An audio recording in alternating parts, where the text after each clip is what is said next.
Today, we're going to explore a story about how love begins. Have you ever felt a deep connection to someone or something even before you truly saw them? Not with your eyes, but with your heart? Our story today begins exactly like that.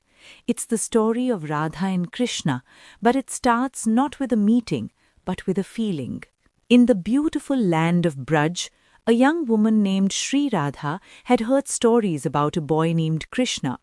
She heard about his incredible charm, his deep kindness, and the divine, enchanting music that flowed from his flute. These stories planted a seed in her heart.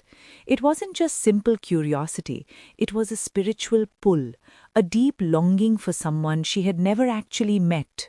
One day, her closest friends were describing Krishna's beauty to her, using the most vivid words they could find. But for Radha, words were no longer enough. She wanted to see for herself. So she made a simple request. She said, "First, please paint a portrait of him for me." Her friends, eager to please her, created a beautiful painting of Krishna.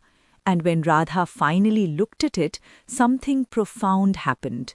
It wasn't just paint on a canvas. For her, that portrait became a window to the divine. As she looked into the painted eyes of Krishna, a deep and powerful love awakened within her. It was a love she had never known. She held the portrait close to her heart and drifted into a dream. And in that dream, she saw him, Krishna himself, dancing just for her on the banks of the Yamuna river. The dream felt more real than reality itself. But when she awoke, the feeling was crushing. The world seemed empty and grey without him. The separation felt like a physical pain. Not long after, she was out one day and caught a real, fleeting glimpse of Krishna in person. The divine energy she felt in that single moment was so overwhelming, so full of love and awe that she simply fainted. Seeing her friend in this state of deep spiritual longing, her companion Lalita knew she had to do something. She went to find Krishna. She explained Radha's condition, describing the intensity of her love and the deep pain she felt from being apart from him. Krishna listened, and a gentle, knowing smile appeared on his face. He wasn't surprised. He then shared a beautiful and profound secret with Lalita.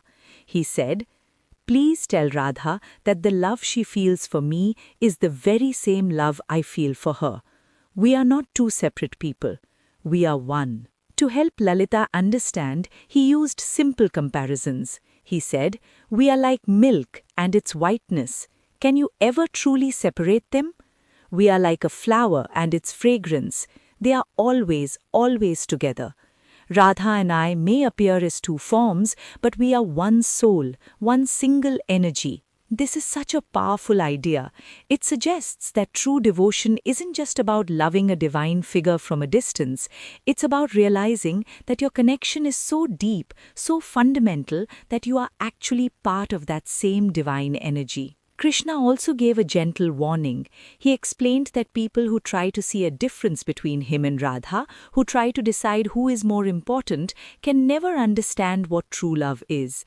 It's like arguing whether the sun is more important than its light.